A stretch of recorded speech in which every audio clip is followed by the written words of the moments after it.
Ibahagi ko sa inyo mga ka-healthy yung white rice dahil linaliman ko yung pag-aaral ng white rice.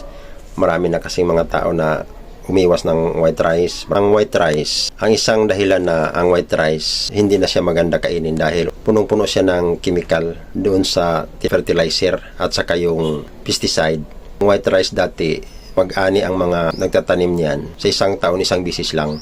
Mag-ani. Panahon natin ngayon, ang white rice, 3 bisis sila mag-ani sa isang taon. Ganun kabilis po siya pinapatubo na sa magitan ng maraming chemical. Kaya isa din yun na nakapasama sa white rice. Ang ikalawa, kaya tinatawag na ang white rice na processed food. Dahil sa pag-process ng white rice, ang balat kasi ng palay, mayroon yan 3 layer na balat niya. Ang pinakauna yung ipa.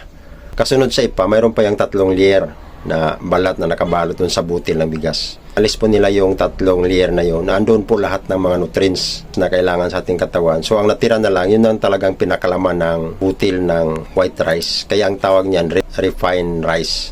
Refined na siya, na process na, kaya nabilong siya ng processed food. Halos wala na po yung sustansya ang white rice. Bukod niyan, ang mga rice, meron po yung toxin na tinatawag na arsenic. Saan po nakuha yung arsenic? Doon po yun sa irrigation ng water at saka sa contaminated na ng mga lupa. Nagdudulot yun na magkaroon ng sakit ang mga tao. Ngayon, ang isa nakakasama doon dahil mataas siya ng glycemic index. Kaya nagdulot siya ng panganib sa mga may type 2 diabetes, nakapataas siya ng blood sugar, nakapataas siya ng blood pressure, nagdulot siya ng magkaroon ka ng Alzheimer disease at saka cancer. Yun po ang mga nasaliksik ko sa pag-research ko sa white rice. Kaya recommended po sa mga eksperto na kung mag-rice ka, palitan mo ang white rice ng brown rice, black rice at saka red rice. Kasi yung mga rice na yan, hindi yan binabalatan, hindi yan na process na ni-refine, na inalis po yung mga balat. Ipa lang ang inalis niyan. Kung kainin mo yung white rice, napakasarap po. Kumbaga walang sagabal malambot siya. Ikumpara mo sa brown rice. Ang brown rice pag kainin mo, mayroon sagabal, mayroon siyang matigas.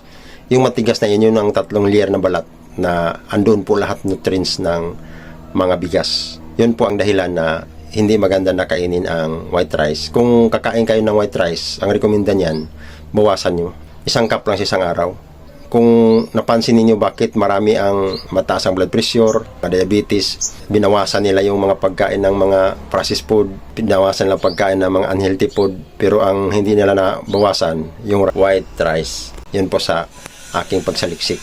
Sana po nakatulong. Like, share, comment at pakipalo na lang po. Maraming salamat po sa inyong panonood. Maraming salamat po sa Diyos.